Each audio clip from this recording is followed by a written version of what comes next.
Everybody welcome to my channel law from 15। आज हम advocates, उसके एडमिशन, उसका इनरोलमेंट और उसके राइट्स के बारे में पढ़ने वाले हैं। पहले जान लेते हैं एडवोकेट होता कौन है। एडवोकेट वो होता है जिसके पास लॉ की डिग्री होती है और प्लस वो इनरोल्ड होता है बार काउंसिल से। एडवोकेट एलिजिबल होता है, अपने क्लाइंट को रिप्रेजेंट कर सकता है वो कोर्ट के अंदर। जो एडवोकेट की एक्टिविटीज़ होती है कंट्रोल और रेगुलेट करता है हमारा बार काउंसिल ऑफ इंडिया। हम एडवोकेट को ऑफिसर ऑफ कोर्ट भी कहते हैं और फ्रेंड ऑफ द कोर्ट भी। जो हमारा एडवोकेट है वो अलग अलग नामों से जाना है, जैसा attorney, barrister and attorney of law. जो हमारा बैरिस्टर होता है वो होता है जिसके पास फॉरेन की लॉ डिग्री हो। अब जानते हैं admission and enrolment of advocate. जो हमारा एडमिशन इनरोलमेंट के लिए प्रोविज़न है वो हमारा दे रखा है चैप्टर 3 के अंदर, एडवोकेट एक्ट 1961 के अंदर।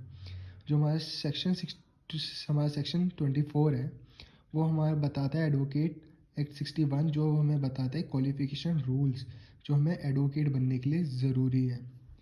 चलो हम वो देख लेते हैं इसके अंदर क्या चीज़ें ज़रूरी है।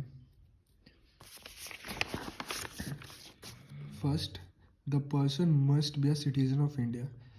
पहले वो बंदा इंडिया सिटीज़न होना चाहिए, उस बंदे की एज 21 ईयर कंप्लीट हो जानी चाहिए। थर्ड, उस पर्सन के पास लॉ डिग्री होनी चाहिए या 3rd ईयर की या 5 इंटीग्रेटेड कोर्स की। अगर उसके पास फॉरेन की लॉ डिग्री है वो रिकॉग्नाइज्ड करनी चाहिए बार काउंसिल के थ्रू अंडर एडवोकेट एक्ट 1961 के अंदर। अगर बंदा इनरोल्ड कर रहा है तो उसे फ़ीस भी पे करनी पड़ेगी, जो इनरोलमेंट फ़ीस है जो हमारे स्टेट बार काउंसिल तय करता है। थर्ड है जो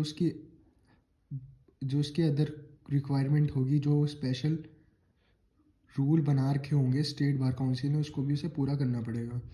आफ्टर इस सब को पूरा करने के बाद बंदा एलिजिबल हो जाता है, रजिस्टर्ड हो जाता है स्टेट बार काउंसिल के अंदर।